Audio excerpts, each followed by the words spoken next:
Mengapa seorang ibu yang masih bisa berjalan sendiri tiba-tiba dikirim ke panti lansia, sementara rumah dan dermaga kecil miliknya langsung dipasangi papan pengalihan hak pada hari yang sama? Kartini tidak menangis ketika Rendra menurunkannya dari mobil. Ia hanya memegang kain tua di pangkuannya, lalu bertanya pelan, "Nak, kapan ibu pulang?" Rendra tidak menatap matanya. Di belakangnya, istrinya menjawab lebih dulu, "Ibu istirahat saja di sini. Urusan rumah biar kami yang atur." Sore itu seorang pengurus panti menemukan bekas tinta di ibu jari Kartini. Tinta itu mirip cap jempol pada surat kuasa yang beredar di dermaga. Padahal Kartini bersumpah tidak pernah menyerahkan apapun. Ketika kabar itu sampai kepada Laras, putri bungsunya, ia hanya mendengar satu kalimat dari orang panti. "Kalau kamu masih sayang ibumu, datanglah sebelum semuanya terlambat." Namun Laras belum tahu bahwa di gudang kopra tua ada satu kotak kayu yang bisa menghancurkan seluruh kebohongan keluarganya. Laras masih menggenggam telepon itu ketika angin laut masuk lewat celah jendela rumah kontrakannya. Untuk memahami mengapa orang panti berani berbicara begitu, ia harus kembali pada hari ketika ibunya masih duduk di loket kayu dermaga, menimbang kopra dan percaya bahwa anak-anaknya masih tahu cara pulang kepada hati mereka. Saat itu, Kartini belum tahu bahwa keluarga bisa menjadi alasan paling lembut untuk merampas hidup seseorang. Pagi itu dermaga belum ramai. Ombak kecil memukul tiang kayu, perahu penyeberangan bergerak pelan, dan bau kopra kering bercampur dengan asin laut. Kartini duduk di bangku panjang dekat loket tua dengan buku catatan di pangkuannya. Langkahnya memang lebih lambat, tetapi tangannya masih rapi menulis nama pekerja dan jumlah muatan. Orang-orang di dermaga tidak pernah memanggilnya pemilik dengan suara takut. Mereka memanggilnya Makartini seperti memanggil seseorang yang tahu kapan anak buruh sakit, kapan mesin perahu perlu diperbaiki, dan kapan orang lapar pura-pura hanya haus. Bagi Kartini, dermaga itu amanah yang menahan banyak dapur agar tetap menyala. Seorang buruh muda datang sambil mengusap keringat. "Mak, kapan nama gudang sudah dicopot orang suruhan Rendra?" Tangan Kartini berhenti di atas buku. Ia menatap gudang kopra di seberang jalan kecil.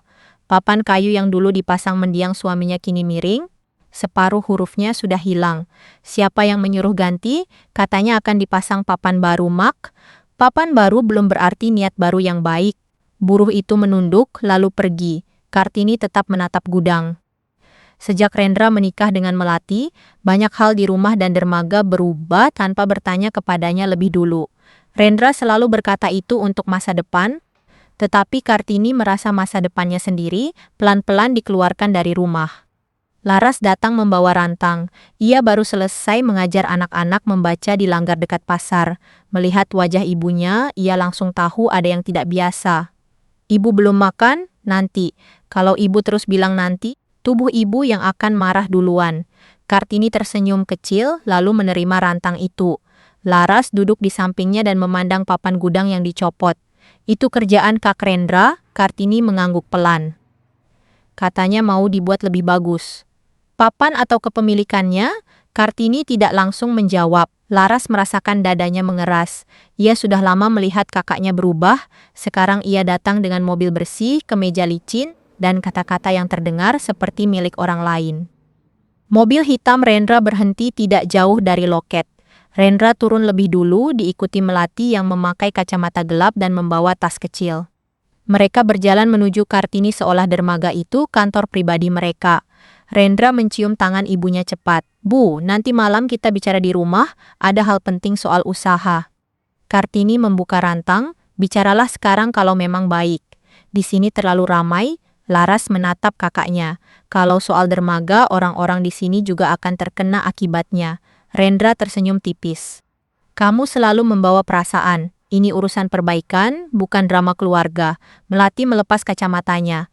"Ibu sebaiknya memberi Rendra ruang, dermaga ini butuh modal. Gudang bocor, mesin perahu sering rusak, dan catatan masih ditulis tangan. Kalau terus begini, usaha keluarga bisa mati." Kartini mengangkat wajah. Usaha tidak mati hanya karena catatan ditulis tangan. Usaha mati kalau niatnya sudah tidak jujur. Rendra menahan napas.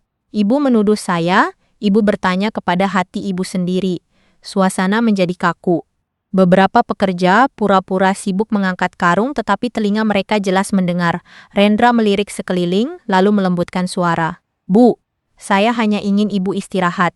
Sejak bapak tidak ada, saya yang mengurus banyak hal. Ibu tahu sendiri saya tidak pernah lari. Kartini tahu itu benar. Ia juga tahu kebenaran kadang dipakai seperti jembatan untuk membawa kebohongan masuk. Rendra memang bekerja keras, Rendra memang pernah tidur di gudang saat badai merusak atap. Namun belakangan, kerja keras itu berubah menjadi tuntutan agar semua orang tunduk kepadanya. Kita bicara nanti malam. Rendra mengangguk, baik, saya bawa berkasnya. Laras langsung menoleh kepada ibunya. Berkas apa? Surat pengaturan usaha. Jawab Rendra cepat, supaya semua urusan lebih mudah. Mudah untuk siapa? Rendra menatap adiknya dengan dingin. Untuk keluarga, ia pergi sebelum Laras bertanya lagi. Melati mengikuti.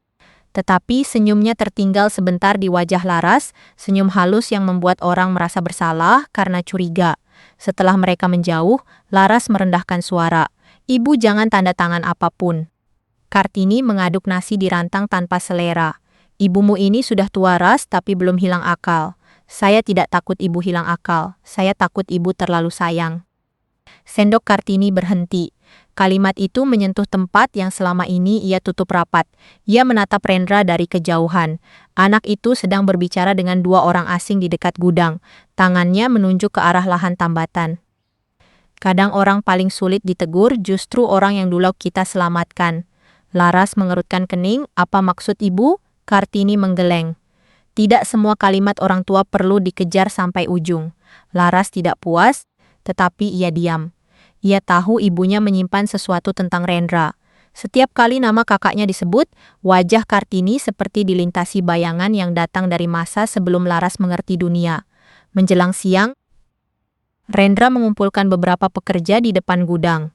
Ia berbicara tentang dermaga yang akan dicat, mesin yang akan diganti, gudang yang akan diperbesar, dan pihak luar yang mau membantu. Kata-katanya terdengar menjanjikan. Pekerja muda saling pandang dengan harapan, sementara pekerja lama menatap Kartini. Seorang buruh tua bertanya, kalau orang luar masuk, Mak Kartini masih memegang keputusan. Rendra tertawa pelan. Ibu sudah waktunya istirahat, kami semua sayang beliau. Justru karena sayang, kami tidak mau beliau pusing mengurus hal berat. Kata istirahat terdengar seperti kain halus yang menutup mulut seseorang. Kartini berdiri agak jauh, wajahnya tenang, tetapi Laras melihat tangan ibunya mencengkeram ujung selendang. Laras maju satu langkah, ibu tidak pernah bilang ingin berhenti. Rendra menoleh, aku sedang bicara dengan pekerja. Dan aku sedang mengingatkan bahwa dermaga ini bukan hanya milik orang yang paling keras bicara. Melati segera mendekat. Laras, kamu jangan membuat ibumu malu di depan orang. Yang membuat ibu malu adalah keputusan yang dibuat tanpa meminta izinnya. Rendra mendekati Laras, suaranya rendah. Kamu tidak paham beban yang aku tanggung. Beban tidak membuat orang boleh mengambil kursi ibunya. Kartini menyentuh lengan Laras. Sudah, kita bicara di rumah. Ia tidak ingin dermaga menjadi tempat anak-anaknya saling melukai. Di bawah papan-papan kayu itu ada terlalu banyak keringat dan kenangan yang tidak pantas diinjak amarah.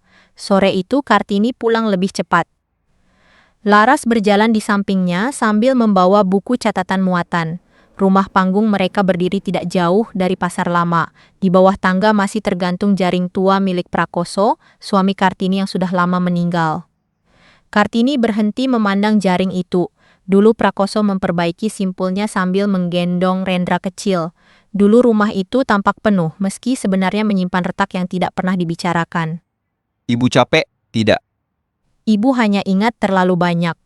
Di ruang depan, Laras menyiapkan teh. Kartini duduk dekat jendela, tempat ia bisa melihat ujung tiang dermaga saat langit terang. Ras, kalau suatu hari ibu terlihat lemah, jangan langsung percaya bahwa ibu menyerah. Laras berhenti menuang teh. Kenapa ibu bicara begitu? Karena orang tua kadang kalah bukan karena tidak kuat, tetapi karena terlalu lama berharap anaknya sadar.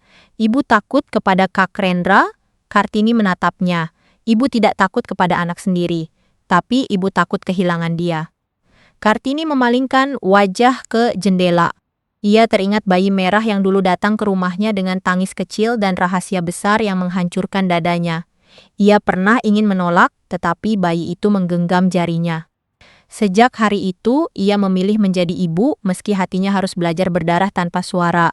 Setiap ibu punya kebodohan masing-masing, ibu bukan bodoh, mungkin. Tapi kasih sayang sering membuat orang menunggu di depan pintu yang sebenarnya sudah lama dikunci dari dalam.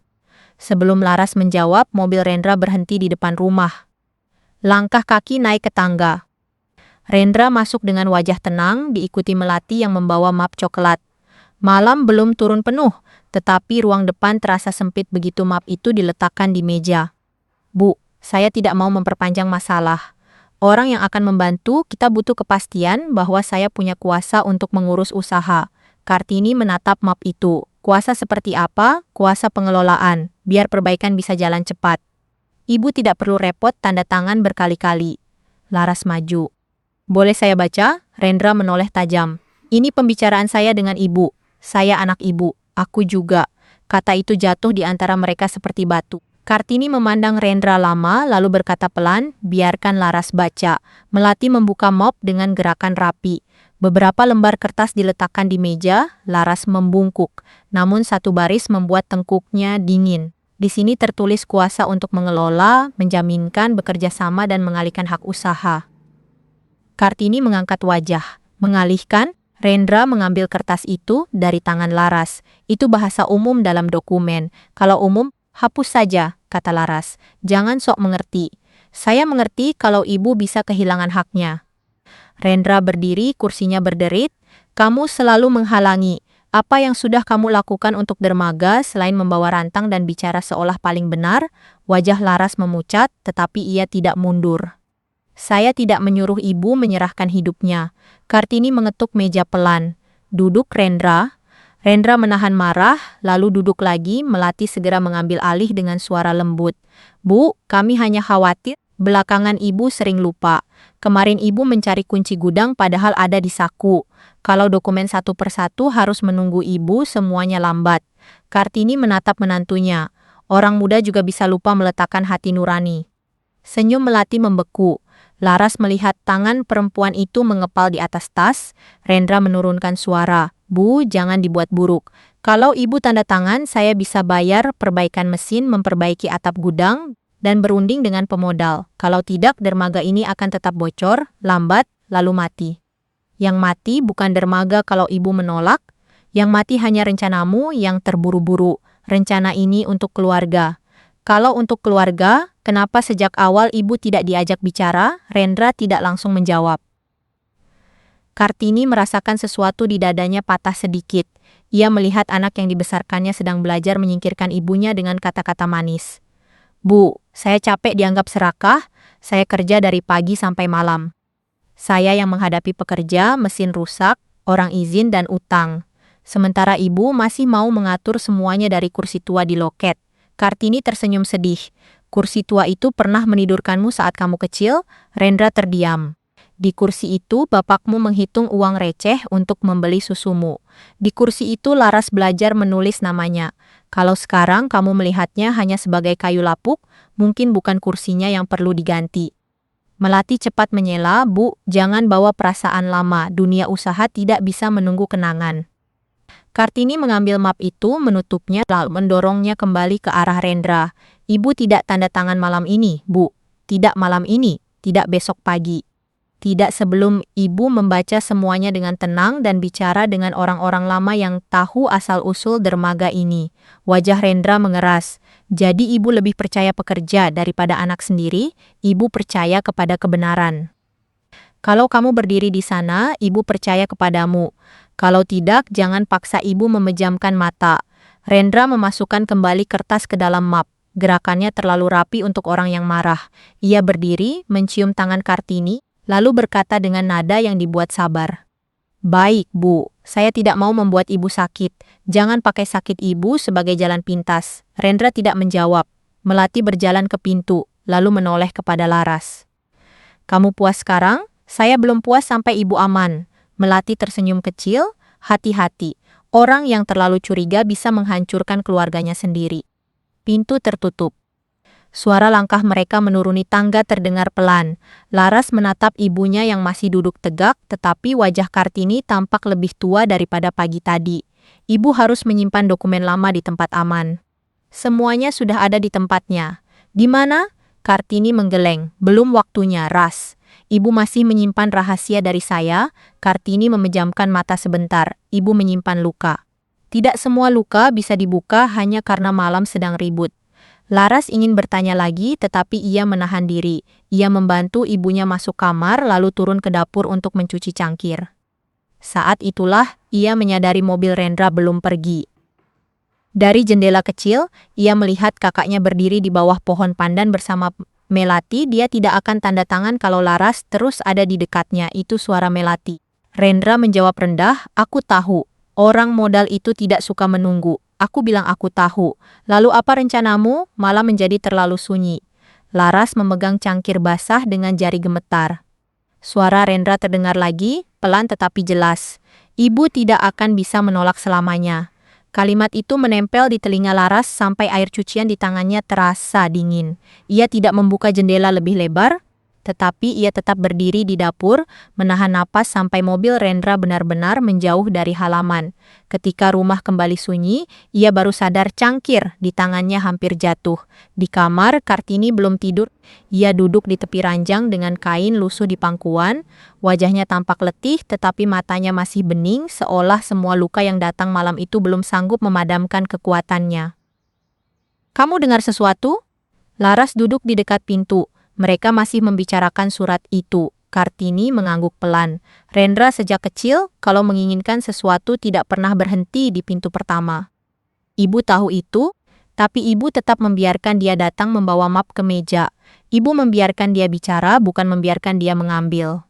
Laras ingin percaya. Namun malam itu ia melihat sesuatu yang lebih menakutkan daripada kemarahan Rendra, yaitu kesabaran ibunya yang terlalu dalam. Kesabaran seperti itu bisa membuat orang menunggu di depan pintu yang sebenarnya sudah lama dikunci dari dalam. "Ibu janji, jangan bertemu Kak Rendra sendiri." Kartini menoleh. "Kamu kira ibu anak kecil?" "Saya kira ibu terlalu sayang." Ruangan menjadi berat. Kartini tidak marah, ia hanya menarik napas panjang lalu berbaring pelan. Laras menyelimuti ibunya sampai dada. Di wajah ibunya ada lelah yang tidak pernah ditunjukkan. Di dermaga, dan untuk pertama kalinya, Laras merasa rumah panggung itu tidak lagi aman. Pagi belum benar-benar terang ketika Rendra datang lagi. Kali ini ia tidak membawa map, melainkan seorang lelaki berkemeja terang dengan tas kecil. Senyumnya terlalu rapi, seperti orang yang sudah menyiapkan jawaban sebelum ditanya. "Ibu, saya bawa dokter, hanya memeriksa tekanan darah." "Saya khawatir ibu kurang tidur." Laras berdiri menghalangi ruang depan. "Kenapa harus sepagi ini? Karena aku peduli." "Salah juga." Kartini keluar dari kamar dengan selendang di bahu. "Biarkan masuk, Ras. Kalau hanya memeriksa, tidak ada yang perlu ditakuti." Dokter itu memperkenalkan diri sebagai Dharma. Ia memeriksa nadi Kartini, lalu mulai bertanya apakah Kartini sering lupa jalan pulang, apakah ia pernah menaruh barang di tempat aneh, apakah ia pernah salah menghitung uang dermaga. Pertanyaan itu mula-mula terdengar biasa, tetapi makin lama, Laras merasa dokter itu bukan mencari sakit, melainkan mencari alasan.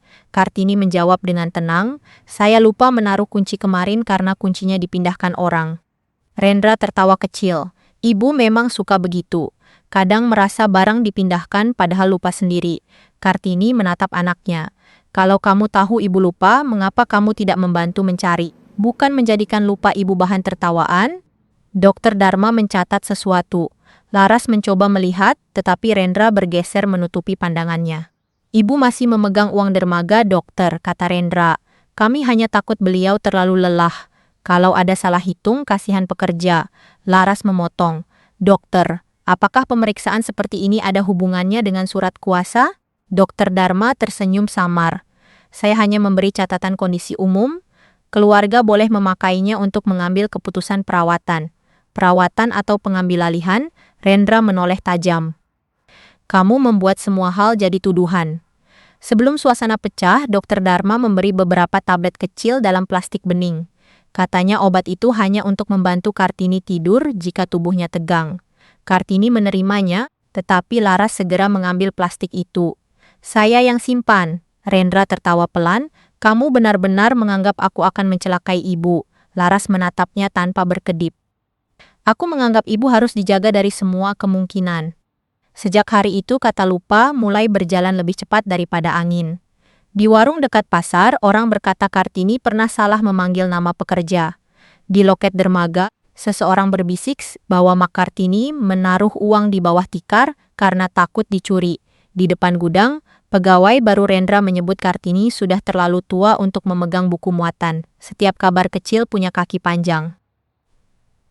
Sehingga Kartini tidak tahu siapa yang pertama mengucapkannya, tetapi ia tahu arah bisik-bisik itu selalu kembali kepadanya. Saat ia datang ke dermaga, beberapa orang buru-buru menyembunyikan tatapan kasihan. Tatapan seperti itu lebih menyakitkan daripada cemooh, karena membuat seseorang seolah sudah selesai sebelum benar-benar jatuh. Tekanan itu lalu berubah bentuk. Melati datang hampir setiap sore membawa makanan lembut dan suara manis. Ia menyapu ruang depan, merapikan lemari, lalu memindahkan beberapa barang kecil. Kunci gudang bergeser ke laci lain. Buku tabungan terselip di bawah kain. Kacamata Kartini ditemukan di atas lemari, padahal Kartini ingat meletakkannya di dekat jendela. Malamnya Kartini duduk di ruang depan, memandangi foto Prakoso. Rendra bukan hanya anak yang menuntut hak. Rendra adalah bayi yang pernah ia gendong ketika tubuhnya masih berbau minyak telon. Ia pernah demam sampai bibirnya pucat. Ia pernah menangis memanggil ibu ketika Prakoso pergi melaut terlalu lama. Bagaimana mungkin bayi itu tumbuh menjadi lelaki yang mengukur ibunya dengan tanda tangan? Laras keluar dari kamar dan melihat ibunya masih duduk. Ibu minum obat dari dokter? Tidak, jangan diminum kalau tidak perlu. Kartini tersenyum lemah. Ibu juga takut tidur terlalu nyenyak. Kalimat itu membuat Laras duduk di sampingnya. Mereka tidak bicara lama. Hanya suara angin laut dan kayu rumah yang menjadi saksi bahwa di antara ibu dan anak itu, ketakutan sudah tinggal seperti anggota keluarga baru. Keesokan paginya Rendra datang bersama Dokter Dharma lagi. Kali ini ia membawa Melati dan seorang perempuan paruh baya yang mengaku dari lembaga perawatan lansia. Kartini sedang bersiap ke dermaga ketika mereka masuk. Ibu, hari ini ibu tidak usah ke loket dulu. Kita periksa lebih lengkap, periksa apa lagi? Ibu, jangan curiga. Saya sudah atur tempat yang tenang. Hanya beberapa jam. Setelah itu ibu pulang. Laras yang baru kembali dari membeli sayur berdiri di tangga. Tempat apa? Perempuan itu tersenyum. Hanya rumah perawatan sementara. Banyak orang tua datang untuk pemeriksaan ringan dan istirahat. Kartini menatap Rendra. Ibu tidak meminta. Saya yang meminta, ibu. Anak boleh khawatir. Anak juga harus bertanya. Melati mendekat membawa segelas air. Ibu minum dulu. Ibu terlihat pucat. Laras cepat mengambil gelas itu, saya buatkan yang baru. Rendra kehilangan sabar. Laras berhenti membuat suasana seperti kami penjahat. Kalau tidak ada yang disembunyikan, mengapa ibu harus dibawa tanpa bicara dari kemarin? Karena kalau dibicarakan, kamu akan menghasut beliau. Kartini berdiri di antara mereka. Cukup, ibu akan ikut kalau hanya pemeriksaan, tetapi Laras ikut. Rendra terdiam. Melati menjawab lebih dulu. Mobilnya sempit ibu, Laras bisa menyusul nanti. Saya ikut, kata Laras. Dokter Dharma melihat jam. Sebaiknya jangan terlalu ramai. Pemeriksaan lansia lebih baik tenang. Kartini melihat wajah Laras. Ia tahu anak bungsunya tidak percaya. Namun di halaman, beberapa tetangga sudah menonton. Jika ia menolak dengan keras, kabar bahwa Kartini sulit diatur akan semakin mudah disebarkan. Ras, ibu pergi sebentar. Kamu ke dermaga, jaga buku muatan. Ibu, kamu dengar ibu, jaga buku muatan. Dalam kalimat itu ada sesuatu yang lebih dalam daripada perintah biasa. Laras menahan air mata dan mengangguk. Kartini mengambil selendang lalu masuk ke mobil Rendra. Sebelum pintu ditutup, ia menatap rumah panggungnya lama, seolah sedang menghafal jalan pulang. Perjalanan menuju rumah perawatan terasa lebih jauh daripada yang dikatakan Rendra. Mobil meninggalkan pasar, melewati jalan kecil yang makin sepi, lalu masuk ke halaman bangunan sederhana berpagar rendah. Di papan depannya tertulis rumah singgah lansia, tetapi bagi Kartini, tempat itu terasa seperti pintu yang jika tertutup akan sulit dibuka dari dalam. Seorang pengurus lelaki menyambut mereka. Rambutnya memutih di pelipis, tubuhnya tegap, dan matanya berhenti terlalu lama pada wajah Kartini. Ibu Kartini, Kartini menatapnya. Kita pernah bertemu, lelaki itu seperti menahan napas, saya Bima ibu. Dulu saya pernah ikut kerja di dermaga almarhum Bapak Prakoso. Nama Prakoso membuat Rendra langsung menoleh. Kartini mengamati wajah Bima lebih teliti. Di antara keriput dan rambut putih itu, ia menemukan bayangan pemuda kurus yang dulu sering mengikat perahu saat hujan. Bima yang pernah jatuh dari tambatan, Bima tersenyum getir. Iya, ibu yang membalut kaki saya waktu itu. Rendra memotong cepat. Bapak Bima, ibu hanya perlu istirahat dan diperiksa. Kami akan urus administrasi. Bima menatap Rendra dengan sopan, tetapi ada kehati-hatian dalam matanya. Baik, Bapak. Kartini dibawa ke kamar kecil yang bersih. Ada ranjang besi, lemari rendah, dan jendela menghadap pohon ketapang. Melati membuka tas dan mengeluarkan beberapa pakaian. Kartini menatap tas itu. Hatinya mulai memahami sesuatu yang sejak pagi ia tolak. Ini bukan pemeriksaan, ini pemindahan. Ibu mau pulang setelah diperiksa. Tentu ibu. Namun kata tentu tidak sampai ke mata Rendra. Setelah menandatangani beberapa kertas di ruang administrasi, Rendra dan Melati pamit. Kartini berdiri dari ranjang, jangan tinggalkan ibu di sini. Rendra menahan bahunya dengan lembut, ibu 1 malam saja. Saya harus ke dermaga, ada urusan penting.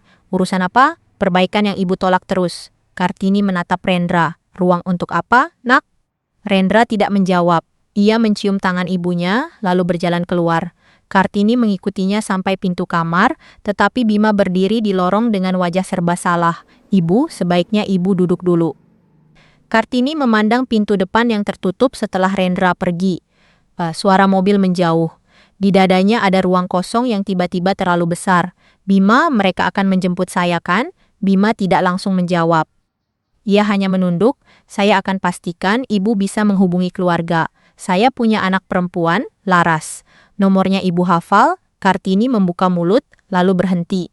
Nomor itu ada di buku kecil dalam tasnya. Tetapi tas yang dibawa Melati tidak ada di kamar. Yang tertinggal hanya pakaian dan kain. Untuk pertama kali hari itu, Kartini merasa benar-benar dilucuti dari hal-hal kecil yang membuat seseorang berdaya. Sore turun pelan. Bima membawa teh hangat, ia duduk sebentar di kursi dekat pintu. Bapak Prakoso dulu sering bilang ibu orang paling kuat di dermaga. Kartini menoleh. Kamu masih ingat almarhum? Ingat ibu, ada hal-hal lama yang tidak mudah dilupakan. Apa maksudmu? Bima menunduk ke gelas teh. Belum tentu ingatan saya penting, tapi melihat ibu datang seperti ini, saya merasa ada yang tidak lurus. Apa yang kamu tahu tentang keluarga saya? Bima hendak menjawab, tetapi seorang pegawai memanggil dari lorong. Ia berdiri lalu berkata pelan, nanti kita bicara lagi ibu. Jangan tanda tangan apapun di sini. Kartini tertawa pahit. Sepertinya semua orang terlambat memberi nasihat itu. Malam itu Kartini duduk di ranjang dan memandangi ibu jarinya di sela garis kulit ada noda gelap tipis. Ia menggosoknya dengan ujung kain, tetapi noda itu tidak hilang sepenuhnya. Ingatannya melompat pada Dr. Dharma yang memintanya menempelkan jempol pada lembar pemeriksaan, pada Rendra yang berkata semuanya hanya administrasi kesehatan. Darah Kartini seperti berhenti sesaat. Ia berdiri terlalu cepat sampai kepalanya pening. Dengan langkah gemetar, ia membuka pintu kamar dan mencari Bima. Bima sedang mencatat sesuatu di meja kecil. Melihat wajah Kartini, ia segera berdiri. Ibu, ada apa? Kartini mengangkat ibu jarinya. Ini tinta apa? Bima menatap bekas itu lalu wajahnya berubah. Ia tidak menjawab, tetapi matanya cukup mengatakan bahwa ia memahami kemungkinan terburuk. Mereka mengambil cap jempol saya, Bima. Ibu, duduk dulu. Saya tidak menyerahkan dermaga, saya tidak menyerahkan rumah, saya tidak menyerahkan gudang. Saya percaya. Kartini mencengkeram pinggir meja, cari Laras, jangan lewat Rendra. Bima mengangguk. Saya mengerti. Ia menunggu sampai Kartini kembali ke kamar, lalu masuk ke ruang kantor kecil di belakang. Di buku pendaftaran, hanya ada nomor Rendra dan alamat rumah yang ditulis tidak lengkap. Namun Bima masih memiliki kenalan lama di pasar dan nama Laras tidak asing bagi orang dermaga.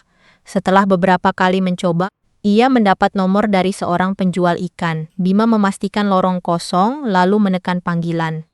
Di dermaga, Laras sedang berdiri di loket dengan buku muatan terbuka dan hati yang tidak tenang. Ketika teleponnya bergetar, ia mengangkatnya dengan suara hampir berbisik. Halo? Suara lelaki tua di seberang terdengar rendah, tetapi mendesak. Ini Bima dari rumah singgah lansia. Ibumu ada di sini. Dengarkan saya baik-baik. Ibumu tidak datang atas kemauannya sendiri. Laras hampir menjatuhkan buku muatan yang terbuka di meja loket. Suara Bima tidak keras, tetapi setiap katanya terasa seperti batu yang dilemparkan ke dadanya. Ia menoleh ke arah gudang lalu ke jalan kecil tempat mobil Rendra biasa muncul. Dunia tetap bergerak, tetapi bagi Laras, dermaga mendadak berhenti bernapas. Pak Bima, jangan tutup telepon. Ibu saya baik-baik saja. Beliau sadar, tapi sangat gelisah. Ada bekas tinta di ibu jarinya. Ibu Kartini bilang tidak pernah menyerahkan apapun. Laras teringat, gelas air di tangan Melati, dokter yang terlalu banyak bertanya, dan map coklat yang membuat ibunya tampak seperti orang asing di rumah sendiri. Semua potongan itu membentuk satu gambar yang terlalu buruk untuk ia ucapkan. Saya akan ke sana sekarang, jangan datang dengan panik. Kalau Rendra tahu saya menelpon, ibumu bisa dipindahkan. Cari dulu sesuatu yang bisa membuktikan bahwa surat itu tidak sah. Ibumu menyuruhmu menjaga buku muatan, mungkin beliau punya maksud. Telepon terputus setelah Bima menyebutkan alamat rumah singgah itu. Laras melihat dua pegawai baru, Rendra berdiri dekat papan gudang. Mereka berpura-pura berbicara, tetapi mata mereka mengawasi loket. Ia memasukkan buku muatan ke dalam tas kain, lalu berjalan menuju rumah panggung. Dalam kepalanya hanya ada satu kalimat ibunya, jaga buku muatan. Rumah panggung itu tampak sama, tetapi pintunya tidak lagi terasa ramah. Di ruang depan, kursi tempat Kartini duduk kosong. Selendang cadangan ibunya tergantung di paku dekat jendela, bergoyang pelan terkena angin laut. Ibu, saya akan cari, saya janji. Ia tidak tahu apa yang harus dicari lebih dulu. Lemari dokumen di ruang tengah sudah berantakan, tetapi bukan seperti habis dirampok. Barang-barang masih pada tempatnya, hanya terlalu rapi dengan cara yang bukan kebiasaan Kartini. Beberapa map lama hilang. Laci kecil tempat cap usaha disimpan kosong. Di bawah tumpukan kain, ia menemukan buku muatan lama. Halamannya penuh tulisan tangan Kartini dan beberapa catatan Prakoso. Di sela-selanya ada titik merah kecil di sudut halaman. Ibunya memakai tanda itu kalau ada catatan yang tidak boleh dilihat sembarang orang.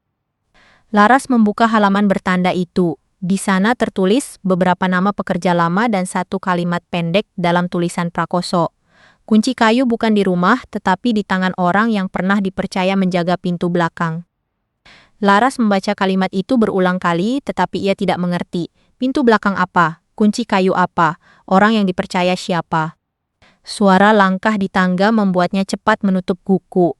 Seorang perempuan muda muncul dengan keranjang kecil berisi catatan muatan dan kain lap.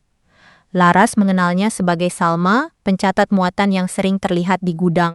Mbak Laras, Pak Rendra menyuruh saya ambil daftar muatan terakhir.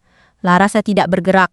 Kamu bekerja untuk Kak Rendra? Saya bekerja di dermaga, itu bukan jawaban. Salma menatapnya tidak takut, tetapi juga tidak menantang. Kalau saya bekerja untuk Pak Rendra, saya tidak akan datang sendiri membawa keranjang. Saya akan datang dengan orang-orangnya. Laras memandang keranjang itu. Ada catatan pengeringan kopra, tali kecil, dan kunci besi yang sudah hitam. Kunci apa itu? Kunci gudang belakang. Kenapa kamu punya kuncinya? Salma tampak ragu. Ibu angkat saya dulu bekerja mencatat kopra untuk Pak Prakoso. Sebelum meninggal, beliau menitipkan kunci itu. Katanya suatu hari keluarga rumah ini mungkin akan mencari sesuatu yang terlambat ditemukan. Darah Laras berdesir. Kalimat itu terlalu dekat dengan catatan di buku muatan. Siapa nama ibu angkatmu? Orang-orang memanggilnya Maksuri. Laras pernah mendengar nama itu dari ibunya, tetapi hanya sekilas. Seorang perempuan pendiam yang dulu tinggal dekat gudang lalu pindah setelah sakit. Kartini tidak pernah banyak bicara tentangnya. Kamu tahu apa yang ada di gudang belakang? Salma menggeleng. Tidak semuanya. Tapi ada kotak kayu yang tidak boleh dibuka kecuali oleh darah rumah ini. Darah rumah ini, itu kata Maksuri, bukan kata saya.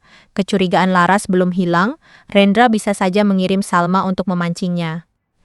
Namun mata perempuan itu menyimpan luka yang sulit dipalsukan. Kenapa baru sekarang kamu bicara? Karena sejak pagi, orang-orang Pak Rendra bertanya tentang kunci ini, salah satunya menawarkan uang agar saya menyerahkannya. Kamu terima? Salma mengangkat kunci itu. Kalau saya terima, saya tidak ada di sini. Mereka saling menatap. Laras mengambil buku muatan dan membuka halaman bertanda titik merah. Kamu tahu maksud tulisan ini? Salma membaca pelan, lalu wajahnya berubah. Pintu belakang itu mungkin gudang kopra tua. Di sana ada pintu kecil yang tertutup papan, orang jarang tahu. Dan orang yang dipercaya menjaga pintu belakang. Salma menggenggam kunci, mungkin Maksuri. Laras menutup buku. Kita pergi sekarang. Kalau Pak Rendra melihat kita, kalau kita menunggu, ibu saya bisa kehilangan semuanya. Mereka keluar lewat pintu belakang rumah, melewati jalan sempit di antara pohon pisang dan pagar tua. Salma berjalan lebih dulu karena ia tahu jalur yang tidak terlihat dari loket. Gudang kopra tua berdiri di sisi belakang lahan, sebagian dindingnya sudah menghitam karena usia. Di belakang gudang, Salma menyingkirkan tumpukan bambu kering. Benar saja, ada pintu kecil yang hampir menyatu dengan dinding. Engselnya berkarat, tetapi kunci besi Salma masuk dengan pas. Pintu itu terbuka dengan suara panjang yang membuat Laras menahan napas. Bau kayu tua, debu kopra, dan kertas lembab menyambut mereka. Cahaya ponsel Salma jatuh pada rak rendah, karung kosong, dan sebuah peti kayu di atas batu bata. Laras melangkah mendekat. Di tutup peti itu ada ukiran kecil berbentuk perahu dan huruf awal nama Prakoso. Ia merasa seperti berdiri di depan masa lalu yang sengaja dikunci. Peti ini tidak ada gemboknya, bisik Salma. Kenapa tidak pernah dibuka? Karena Maksuri bilang, yang terkunci bukan petinya, tapi keberanian orang yang memilikinya. Laras membuka tutup peti perlahan. Di dalamnya ada kain putih yang sudah menguning, beberapa amplop, buku kecil bersampul coklat, dan sebuah gelang bayi dari benang merah yang rapuh. Salma berdiri sedikit jauh, seolah merasa tidak berhak melihat. Tetap di sini. Kalau aku pingsan karena kebenaran, setidaknya ada yang menarikku kembali. Salma tidak tersenyum, ia hanya mengangguk. Laras mengambil amplop paling atas. Di bagian luar tertulis nama Kartini dengan tulisan Prakoso yang ia kenal dari buku muatan lama. Amplop itu belum terbuka sempurna, hanya ujungnya pernah disobek lalu ditutup lagi dengan lipatan. Ia membuka surat itu. Beberapa bagian tintanya memudar, tetapi kalimat-kalimat utamanya masih jelas. Prakoso menulis tentang kesalahan yang ia bawa pulang sebagai bayi lelaki, tentang seorang istri yang memilih diam demi menyelamatkan nama keluarga, dan tentang hak yang tidak boleh diberikan hanya karena rasa bersalah. Nama Rendra muncul di sana, tetapi bukan dalam bentuk yang pernah Laras bayangkan. Apa isinya? Tanya Salma pelan. Laras tidak menjawab. Tenggorokannya seperti terkunci. Kakak yang selama ini berdiri paling depan menuntut warisan, ternyata berdiri di atas rahasia yang tidak pernah dibicarakan di meja makan. Rendra tahu, bisik Laras kepada dirinya sendiri. Salma maju sedikit, Mbak Laras. Laras melipat surat itu dengan tangan gemetar. Belum, aku belum bisa mengatakan ini, aku harus baca yang lain. Ia mengambil buku kecil bersampul coklat. Di halaman pertama ada nama seorang bidan lama dan beberapa catatan kelahiran. Laras menemukan nama ibunya Kartini Puspapati. Di bawahnya ada catatan tentang kelahiran bayi perempuan. Tanggalnya dari masa yang tidak pernah diceritakan dengan utuh di rumah mereka. Laras merasa lantai gudang bergerak, ia pernah tahu ibunya kehilangan bayi sebelum ia lahir. Cerita itu selalu berhenti di kalimat bayi itu tidak selamat, tidak ada foto, tidak ada kubur yang pernah dikunjungi. Di halaman berikutnya ada catatan tambahan dengan tulisan berbeda. Bayi tidak dimakamkan oleh keluarga, diserahkan sementara kepada Suri atas perintah Prakoso. Jangan diumumkan sebelum tuan rumah siap menerima akibatnya. Laras membaca kalimat itu sampai matanya panas. Salma tiba-tiba mundur satu langkah. Wajahnya memucat. Suri itu Maksuri? Laras menatapnya. Kamu bilang ibu angkatmu Maksuri? Iya. Dia pernah cerita kamu datang dari mana? Salma menggenggam ujung kerudungnya. Katanya saya anak titipan. Tapi beliau selalu bilang, titipan juga bisa lebih dekat daripada darah. Saya pikir itu hanya cara beliau menghibur anak yatim. Laras membuka kain putih yang ada di dalam peti. Di bawahnya ada gelang benang merah rapuh dan secari kertas kecil. Pada kertas itu tertulis tanda lahir di bawah tulang selangkah kiri seperti tetes kopi kecil. Laras membaca pelan, lalu menatap Salma. Udara di ruangan kecil itu mendadak terasa habis. Salma menunduk dengan wajah bingung. Kenapa Mbak melihat saya seperti itu? Salma, waktu kecil kamu punya gelang seperti ini? Saya tidak tahu. Maksuri menyimpan banyak barang lama. Setelah beliau meninggal, sebagian hilang karena rumahnya bocor. Dia pernah menyebut nama Prakoso, Salma diam terlalu lama. Jawaban itu sudah cukup membuat Laras takut. Pernah, tapi setiap kali saya bertanya, beliau selalu berkata saya tidak boleh mencari sebelum orang tua di rumah panggung itu berhenti menangis. Laras menutup mulut dengan telapak tangan. Ia tidak ingin membuat kesimpulan terlalu cepat, tetapi semua jalan di depannya mulai mengarah ke tempat yang sama.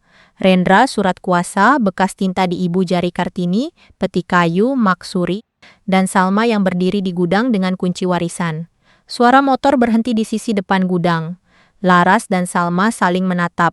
Salma cepat mematikan lampu ponsel. Dari celah papan, terlihat bayangan dua lelaki masuk ke area depan. Salah satunya bersuara kasar. Pak Rendra bilang cari sampai ketemu. Kunci cadangan pasti ada.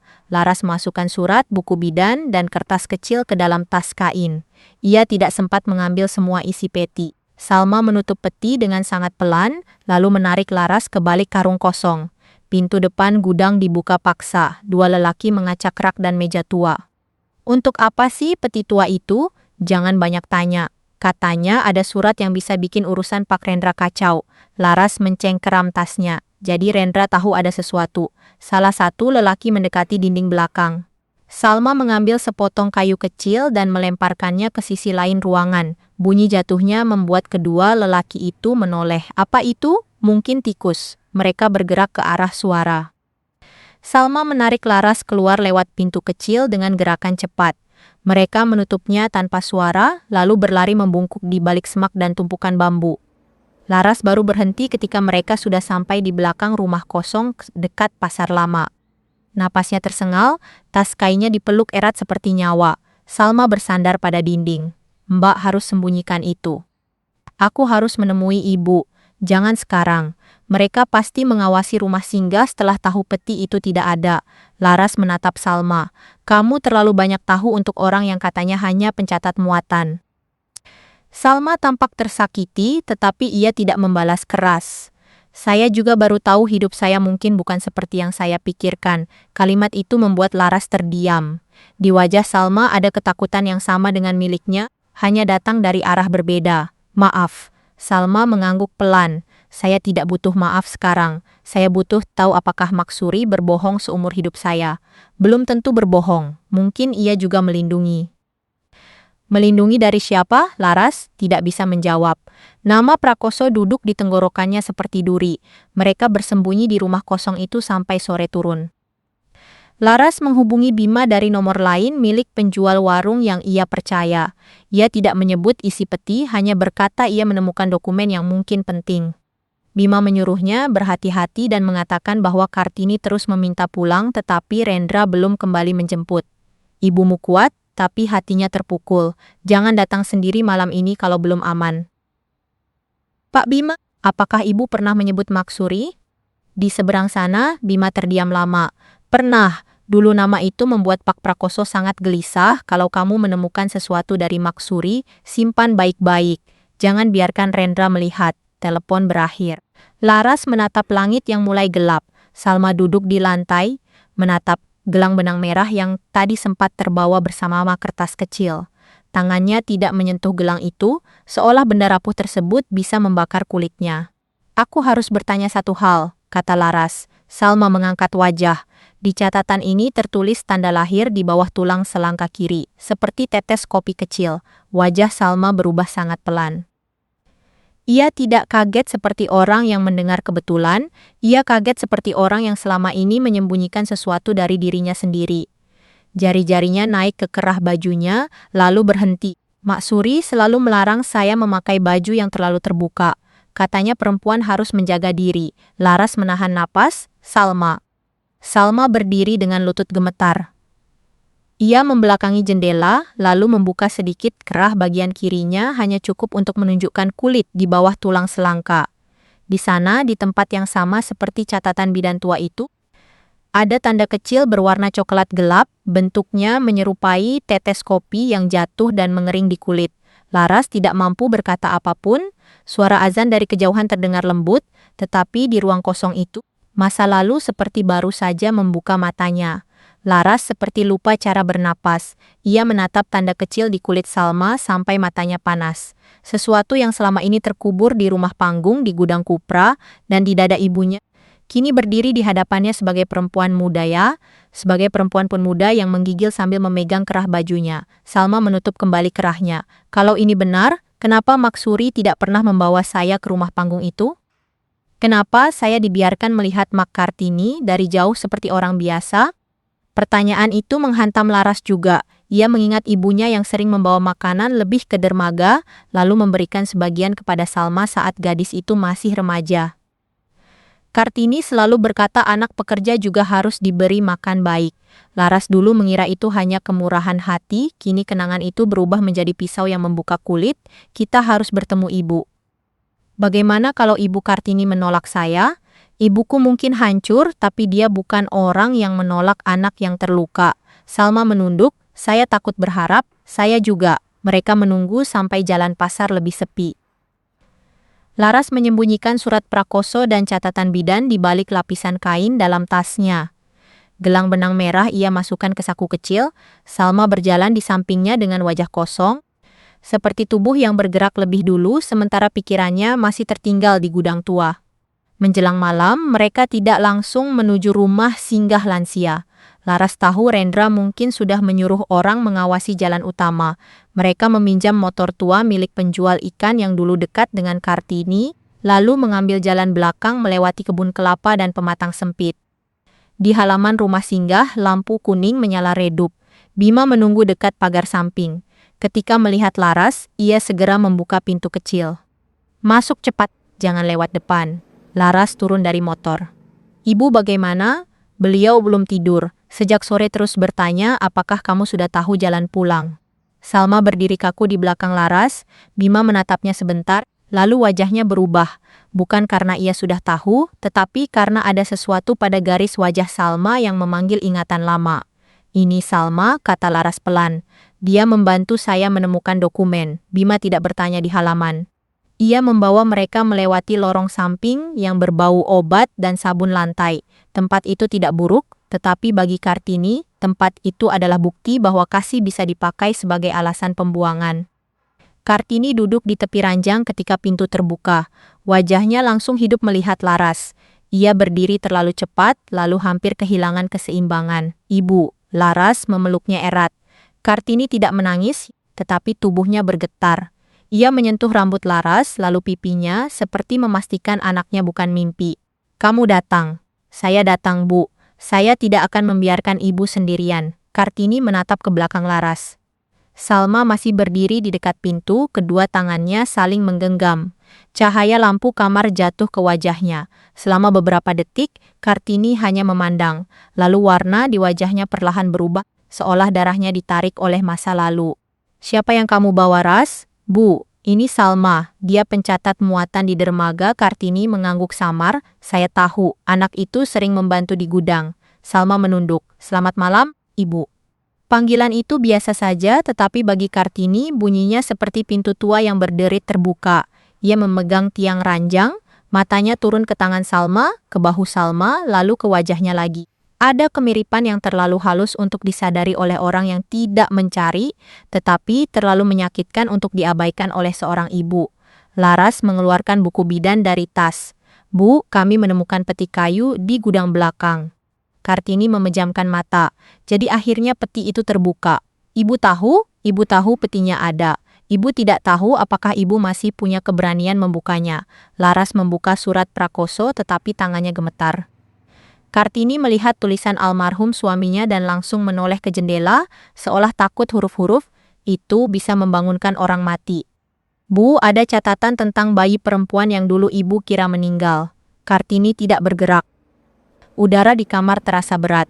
Salma ingin mundur, tetapi kakinya tidak mau. Jangan lanjutkan kalau hanya untuk membuat ibu hidup 2 kali dalam kematian yang sama. Ibu harus tahu. Kartini menatap Laras. Di mata itu ada marah, takut, dan permohonan agar kebenaran tidak keluar terlalu kejam. Laras membuka kertas kecil tentang tanda lahir. Ia membacanya pelan dengan suara hampir pecah. Kartini memandang Salma. Di mana? Salma memucat. Ibu, di mana tanda itu? Salma tidak segera menjawab. Namun ketika melihat tubuh Kartini yang rapuh dan mata yang menahan badai, ia tahu kebohongan tidak lagi punya tempat bersembunyi. Perlahan, ia membuka sedikit kerah bajunya, menunjukkan tanda kecil di bawah tulang selangkah kiri. Kartini mengangkat tangan, tetapi berhenti di udara. Ia tidak menyentuh. Ia hanya menatap tanda itu dengan napas terputus-putus. Lalu ia menutup mulutnya, menahan suara yang hampir keluar seperti ratapan. Tidak mungkin. Laras menangis diam-diam. Bu, tidak mungkin, bayiku sudah dikafani. Prakoso bilang dia sendiri yang mengurusnya. Salma menurunkan kerahnya, suaranya serak. Mak Suri membesarkan saya. Beliau tidak pernah mengatakan siapa orang tua saya, tapi beliau menyimpan kunci gudang dan meminta saya menjaga benda yang tidak saya pahami. Kartini duduk kembali di ranjang seperti tulangnya kehilangan kekuatan. Suri. Nama itu keluar bukan sebagai panggilan, tetapi sebagai luka lama yang baru disobek. Ia mengingat perempuan pendiam yang dulu sering datang membawa air panas setelah Kartini melahirkan. Ia mengingat kubur kecil yang selalu membuatnya berdoa dengan rasa kosong. Selama ini kamu di dermaga, Salma mengangguk pelan. Selama ini ibu memberi kamu nasi bungkus, menyuruh kamu makan ikan, memarahi kamu kalau pulang terlalu malam. Air mata Salma jatuh.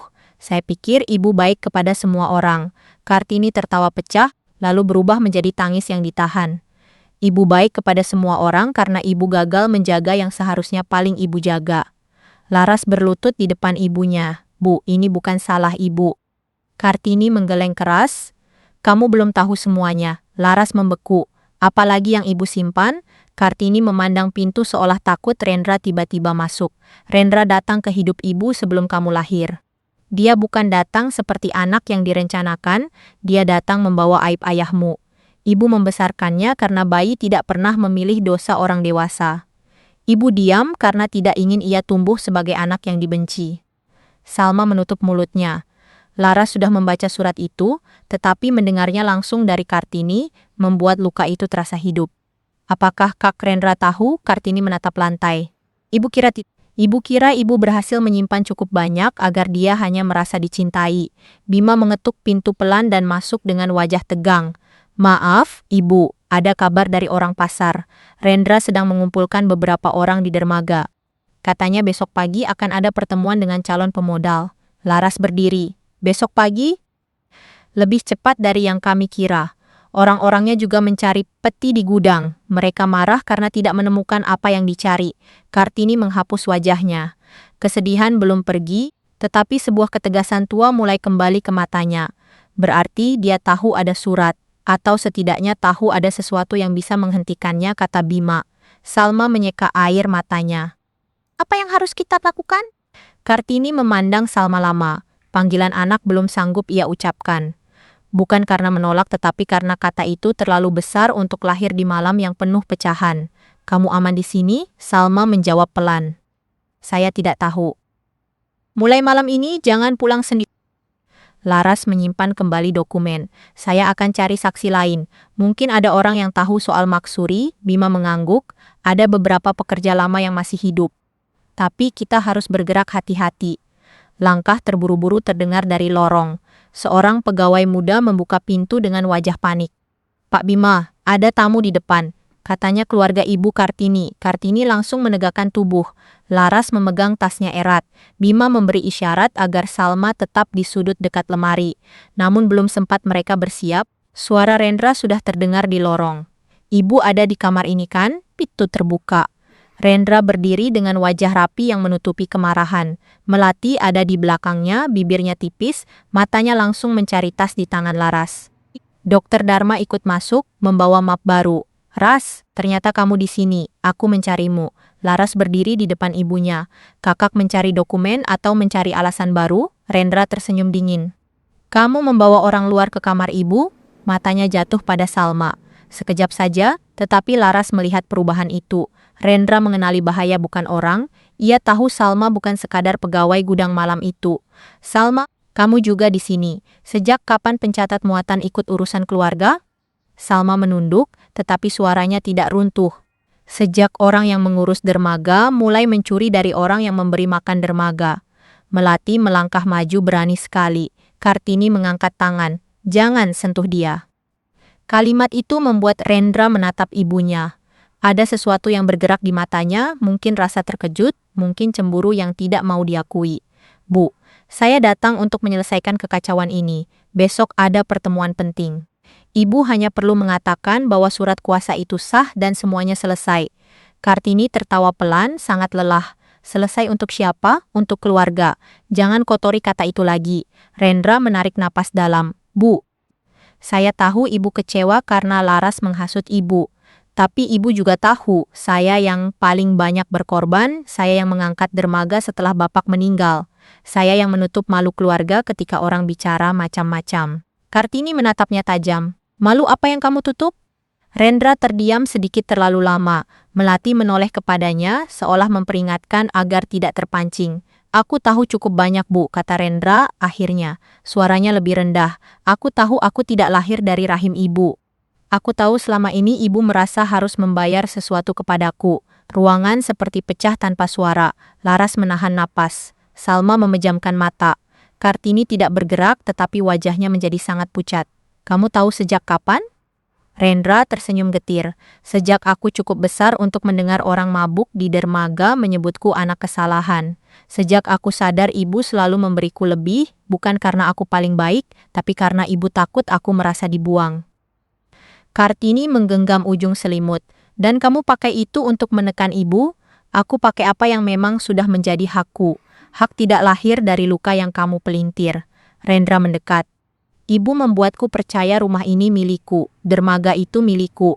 Semua orang melihat aku sebagai penerus. Sekarang ketika aku ingin mengambil keputusan, ibu tiba-tiba bicara soal hati nurani. Laras tidak tahan. Kakak tahu bukan anak kandung, tapi tetap mau mengambil semuanya. Rendra menoleh. Kamu diam. Kamu tidak pernah tahu rasanya berdiri di rumah yang setiap dindingnya mengingatkan bahwa kamu diterima karena kasihan. Kartini berdiri perlahan. Tubuhnya tidak tinggi, tetapi malam itu semua orang berhenti bicara melihatnya. Kalau kasih ibu kamu sebut kasihan, berarti selama ini kamu tidak pernah mengenal ibu. Dokter Dharma membuka map. Ibu Kartini, kami hanya perlu pernyataan sederhana. Bahwa pada saat cep jempol diberikan, ibu dalam keadaan sadar dan setuju. Bima maju. Dokter, ini bukan tempat memaksa pasien. Rendra menatap Bima. Bapak jangan ikut campur urusan keluarga. Kalau orang tua ditahan di tempat saya punya tanggung jawab. Melati mengambil kertas dari map dan meletakkannya di meja kecil. Bu, tanda tangan saja pernyataan ini, atau bicara di depan kami bahwa surat kuasa itu benar. Setelah itu ibu bisa pulang. Kata pulang membuat wajah Kartini berkedut. Rendra melihatnya dan segera melembutkan suara. Ibu mau pulang kan? Rumah masih rumah ibu. Tapi kalau ibu terus keras kepala, orang akan percaya ibu sudah tidak bisa berpikir jernih. Saya tidak mau itu terjadi. Laras menggenggam lengan ibunya. Jangan dengarkan dia. Rendra mengangkat alis. Lihat Bu, dia mengatur ibu seperti anak kecil. Besok orang-orang akan bertanya. Kalau ibu menolak bicara, mereka akan percaya ibu memang tidak mampu. Kartini menatap kertas itu. Di sana ruang kosong menunggu tanda tangan. Ruang kosong yang disediakan untuk mengubur suaranya. Ia melihat Rendra, anak yang dulu ia mandikan saat demam. Ia melihat Laras, anak yang masih berdiri meski takut. Ia melihat Salma, perempuan yang mungkin membawa kembali separuh jiwanya yang hilang. Dan ia melihat dirinya sendiri, seorang ibu tua yang terlalu lama membayar dosa orang lain dengan tubuh dan diamnya. Rendra, iya Bu. Kamu mau ibu berkata surat itu sah? Ya, cukup katakan itu. Supaya kamu bisa menjual dermaga, supaya kita selamat. Kartini melepas tangan Laras perlahan. Ia berjalan mendekati Rendra, Melati terlihat lega, mengira kemenangan sudah sampai. Dokter Dharma menyiapkan pulpen. Bima menahan napas di dekat pintu. Salma menunduk sambil menggenggam gelang benang merah di sakunya. Kartini berhenti tepat di depan Rendra. Suaranya tidak keras, tetapi setiap kata jatuh dengan jelas. Tidak. Aku sudah cukup lama membayar kesalahan orang lain. Rendra mematung di depan ibunya. Untuk pertama kalinya sejak datang ke rumah singgah itu, wajahnya kehilangan susunan yang biasa ia pakai untuk mengatur orang lain. Bu, jangan bicara begitu di depan orang lain. Kartini menatapnya tanpa berkedip. Kamu membawa orang lain untuk membuat ibu mengaku. Sekarang kamu takut orang lain mendengar jawaban ibu. Rendra meremas map di tangannya. Ibu sedang marah, saya tidak akan menanggapi perkataan ibu malam ini. Kamu tidak perlu menanggapi, kamu perlu mendengar. Melati mencoba maju, tetapi Bima berdiri di samping pintu dan menahan ruang itu dengan tubuhnya. Besok pagi tetap ada pertemuan, kata Rendra. Kalau ibu memilih membuat saya tampak buruk, silakan. Tapi jangan salahkan saya kalau orang-orang menganggap ibu sudah dipengaruhi. Kartini mengangkat dagunya. Besok pagi ibu datang. Laras terkejut. Bu, ibu akan datang. Bukan untuk membenarkan suratmu, Rendra. Ibu datang untuk mengambil kembali suara ibu. Rendra menatap ibunya lama, di matanya ada amarah, luka, dan rasa takut yang belum pernah ia tunjukkan, lalu ia berbalik keluar. Melati menyusulnya dengan langkah cepat, tetapi sebelum melewati pintu, ia menoleh kepada Kartini. Ibu akan menyesal mempermalukan anak sendiri. Kartini menjawab pelan. Ibu lebih menyesal karena terlalu lama membiarkan anak mempermalukan ibunya. Setelah mereka pergi, kamar itu tidak langsung tenang. Laras menutup pintu dan merapatkan tas ke dadanya. Salma masih berdiri di sudut, wajahnya pucat. Bima memandang lorong, memastikan tidak ada pegawai yang mendengar terlalu banyak, lalu kembali dengan wajah berat. Besok mereka pasti membawa orang yang sudah mereka atur. Biarkan, kata Kartini. Orang yang membawa kebohongan biasanya lupa bahwa kebenaran tidak perlu datang sendirian. Laras duduk di samping ibunya. Kita perlu saksi, Bu. Pekerja lama, catatan obat dari dokter, daftar masuk rumah singgah, dan surat-surat dari peti. Bima mengangguk. Saya bisa mencatat bahwa Ibu Kartini datang tanpa barang pribadi dan tanpa persetujuan tertulis dari beliau sendiri. Saya juga melihat bekas tinta itu sebelum Rendra kembali malam ini. Salma mengeluarkan gelang benang merah dari sakunya. Saya punya ini. Saya belum tahu artinya bagi saya, tapi kalau benda ini bisa membantu Ibu Kartini, pakailah. Kartini menatap gelang rapuh itu. Tangannya gemetar saat menerimanya. Ia tidak langsung menyebut Salma anak. Kata itu terlalu suci untuk dipaksa keluar di tengah rencana melawan pengkhianatan. Tetapi ia menggenggam gelang itu dengan lembut, seperti menggenggam bayi yang terlambat pulang. Besok kamu tidak berdiri di belakang siapapun, ujar Kartini. Kalau kamu sanggup, berdirilah di dekat ibu. Salma menunduk dengan air mata jatuh. Saya sanggup, Bu. Malam itu tidak ada yang tidur nyenyak. Bima menghubungi dua pekerja tua yang dulu mengenal Prakoso dan Maksuri. Kartini duduk di ranjang memandangi jendela. Bukan sebagai perempuan yang menunggu dijemput, tetapi sebagai ibu yang sedang mengumpulkan tulang-tulang keberaniannya. Menjelang pagi mereka meninggalkan rumah singgah lewat pintu samping. Bima menyewa mobil kecil milik kenalannya. Kartini duduk di tengah, Laras di satu sisi, Salma di sisi lain. Di pangkuan Kartini ada kain tua yang membungkus surat Prakoso, catatan bidan, gelang benang merah, dan salinan administrasi rumah singgah. Ketika dermaga terlihat dari kejauhan, dada Kartini bergetar. Papan baru sudah dipasang di depan gudang, berisi nama usaha yang bukan lagi nama keluarganya. Pekerja lama bergerombol di sisi lain, wajah mereka cemas.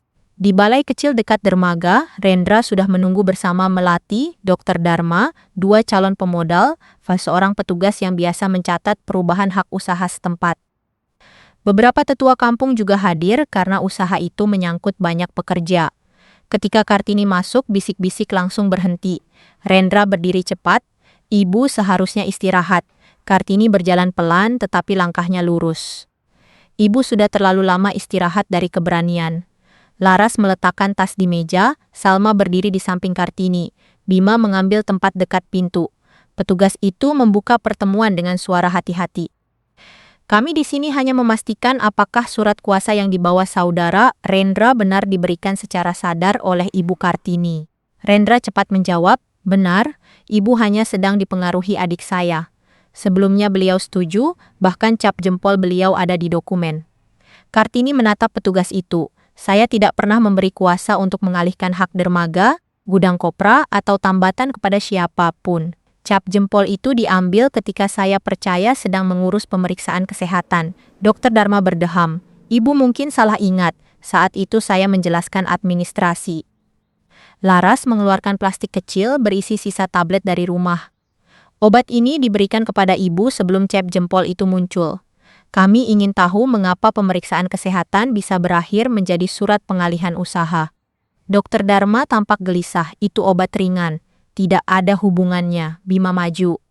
Saya juga mencatat Ibu Kartini dibawa ke rumah singgah tanpa tas pribadi, tanpa nomor keluarga selain Rendra, dan dalam keadaan yakin akan dijemput pulang. Beliau berkali-kali meminta menghubungi Laras. Rendra memukul meja dengan telapak tangan. Semua ini permainan, mereka membalikan kasih sayang saya menjadi kejahatan. Seorang pekerja tua berdiri dari belakang. Namanya Hasan, lelaki yang pernah bekerja sejak Prakoso masih hidup. Kalau kasih sayang, mengapa papan gudang diganti sebelum Mak Kartini menyatakan setuju? Wajah Rendra menegang. Melati segera menyela. Peti, apapun itu tidak ada hubungannya dengan kuasa usaha. Kartini membuka kain di pangkuannya ada hubungannya, karena di dalam peti itu ada pesan Prakoso tentang usaha ini. Ruang balai menjadi sangat sunyi. Nama Prakoso masih punya berat di dermaga. Kartini membuka surat dengan tangan pelan. Ia tidak membaca semua bagian yang menyangkut aib keluarga. Ia memilih kalimat yang menyangkut amanah usaha. Prakoso menulis bahwa dermaga, gudang kopra, dan tambatan tidak boleh dijual kepada orang luar selama masih ada darah Kartini yang sanggup menjaganya. Ia menulis bahwa usaha ini bukan hadiah untuk satu anak yang paling keras menuntut, tetapi amanah untuk keluarga dan pekerja. Rendra tertawa pendek. Surat lama tanpa saksi mau dijadikan dasar. Laras mengeluarkan buku muatan lama. Ada catatan pendukung di buku usaha. Ada tanda tangan Prakoso. Ada catatan pekerja yang menerima upah dari sistem keluarga. Dan ada nama-nama saksi lama. Beberapa masih hidup. Hasan maju. Saya ingat surat itu pernah dibicarakan. Pak Prakoso takut suatu hari usaha ini jatuh ke tangan orang yang mau menjualnya. Petugas melihat surat itu dengan cermat. Ini tidak langsung menyelesaikan semua perkara, tapi cukup untuk menahan perubahan hak sampai pemeriksaan selesai. Rendra menatap petugas, Anda tidak bisa membatalkan surat kuasa saya hanya karena cerita lama. Kartini menoleh kepadanya. Surat kuasamu batal bukan karena cerita lama. Surat kuasamu runtuh karena kamu mengambilnya dari ibu yang kamu buat lemah. Melati tiba-tiba mundur selangkah. Wajahnya berubah seperti orang yang melihat perahu bocor di tengah laut. Ia menatap Rendra dengan marah tertahan. Aku sudah bilang jangan pakai cara itu terlalu jauh. Semua mata berpindah kepadanya. Rendra berbalik cepat. Diam. Melati tertawa kering. Tidak, kalau semua akan hancur, aku tidak mau tenggelam sendirian. Aku memang mendorong kamu mencari pemodal, aku memang ingin gudang itu dijual, tapi yang tahu cara-cara mengambil cap jempol itu kamu, yang membawa dokter itu kamu, yang bilang ibumu bisa dibuat tampak linglung juga kamu. Rendra menatapnya seperti ingin menghancurkannya dengan mata. Dokter Dharma menunduk, keringat terlihat di pelipisnya. Petugas menarik dokumen dari hadapannya. Untuk sementara, proses pengalihan dihentikan. Surat kuasa ini tidak dapat dipakai sampai ada pemeriksaan lebih lanjut. Salah satu calon pemodal berdiri dengan wajah masam. Kami tidak mau masuk urusan keluarga yang kotor. Mereka pergi tanpa menunggu pamit. Rendra seperti kehilangan lantai. Ia memandang Kartini dengan wajah yang tidak lagi marah saja, tetapi juga telanjang oleh ketakutan. Bu, jangan lakukan ini. Kalau semua batal, aku habis. Kartini memandang anak itu. Di dalam dirinya, ibu yang pernah menggendong Rendra masih bergerak. Ia ingin memeluk, ingin berkata pulanglah, ingin menutup semua luka seperti dulu. Tetapi tangan Salma yang gemetar di sebelahnya dan mata Laras yang merah mengingatkan bahwa kasih tanpa batas bisa berubah menjadi izin untuk menghancurkan. Kamu tidak habis karena ibu berkata benar. Kamu hancur karena kamu memilih jalan ini. Aku anak ibu. Ya, karena itu ibu tidak akan mengutukmu, tetapi ibu juga tidak akan menyerahkan leher ibu agar kamu bisa berdiri lebih tinggi. Rendra menunduk. Untuk sesaat, wajahnya tampak seperti anak kecil yang pernah takut ditinggal di dermaga saat hujan. Namun bayangan itu cepat hilang. Ia mengambil mapnya dengan kasar. Kalau ibu memilih mereka, jangan panggil saya pulang. Kartini menelan sakit di tenggorokannya. Rumah selalu tahu siapa yang pulang dengan penyesalan dan siapa yang datang hanya untuk mengambil. Rendra keluar dari balai. Melati menyusul tetapi tidak berjalan di sampingnya. Keduanya tampak seperti dua orang asing yang baru sadar bahwa keserakahan tidak bisa menjadi rumah. Setelah keributan mereda, Kartini meminta petugas dan tetua kampung tetap duduk. Ia berdiri dengan bantuan Laras, suaranya lelah namun tidak goyah. Mulai hari ini, tidak ada satu orang pun yang boleh menjual dermaga ini sendiri. Gudang kopra tetap bekerja untuk orang-orang yang selama ini hidup dari sini. Laras akan membantu mencatat usaha. Salma akan tetap memegang muatan dan belajar mengurus tambatan. Bima dan pekerja lama menjadi saksi bahwa keputusan besar harus dibicarakan bersama. Salma menoleh kaget. Bu, saya belum pantas. Kartini memegang tangannya. Tidak ada anak yang harus menunggu pantas untuk diakui. Yang penting kamu mau belajar dan tidak menjual hati. Laras menunduk, air matanya jatuh di atas buku muatan. Ia tidak kehilangan ibu. Ia justru mendapatkan kebenaran yang menyakitkan, tetapi membuat mereka bisa berdiri tanpa berpura-pura lagi. Siang itu Kartini kembali ke rumah panggung. Tidak ada musik, tidak ada pesta, hanya beberapa pekerja yang diam-diam memperbaiki papan lama dan menurunkan papan baru yang dipasang Rendra.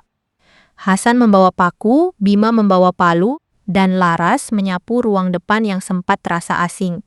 Kartini berdiri di ambang pintu lama. Rumah itu belum berubah, tetapi ia yang berubah. Selama bertahun-tahun ia mengira diam adalah cara menjaga keluarga. Hari itu ia tahu. Diam kadang hanya memberi ruang bagi kebohongan untuk tumbuh sampai menutup cahaya. Salma berdiri di bawah tangga ragu untuk naik. Kartini melihatnya lalu menuruni 2 anak tangga dengan pelan. Ia tidak ingin memaksa perempuan itu langsung menjadi anak dalam sehari. Luka yang dipisahkan puluhan tahun tidak bisa dijahit dengan satu pelukan. Kalau kamu belum siap memanggil ibu, tidak apa-apa. Salma menggeleng dengan bibir gemetar.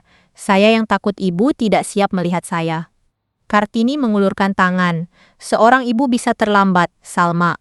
Tapi kalau Tuhan masih mengizinkan ia melihat anaknya berdiri di depan pintu, ia tidak boleh terlambat untuk membuka pintu. Salma naik perlahan. Pelukan itu ingin terus mengikuti cerita sampai Alu, tidak mengembalikan tahun-tahun yang hilang, dan tidak membuat Prakoso bebas dari dosa yang ia tinggalkan. Tetapi dalam pelukan itu, Salma berhenti menjadi anak titipan, dan Kartini berhenti menjadi ibu yang hanya berduka di depan kubur kosong. Malam turun di atas dermaga, Laras menyalakan lampu ruang depan. Bima pamit kembali ke rumah singgah setelah memastikan Kartini tidak membutuhkan apa-apa. Hasan dan pekerja lain menutup gudang. Di atas meja, buku muatan baru dibuka. Kartini menulis nama Laras dan Salma di halaman pertama, bukan sebagai pemilik yang rakus, tetapi sebagai penjaga amanah. Apakah ibu masih menunggu Kak Rendra pulang? Tanya Laras pelan. Kartini memandang jalan gelap di luar rumah. Dulu ia selalu menunggu suara mobil Rendra, bahkan setelah anak itu menyakitinya. Malam itu ia masih merasakan lubang di hatinya, tetapi lubang itu tidak lagi memerintah hidupnya. Ibu mendoakan dia sadar, tapi ibu tidak akan duduk di depan pintu untuk orang yang hanya pulang ketika ingin mengambil. Laras menggenggam tangan ibunya.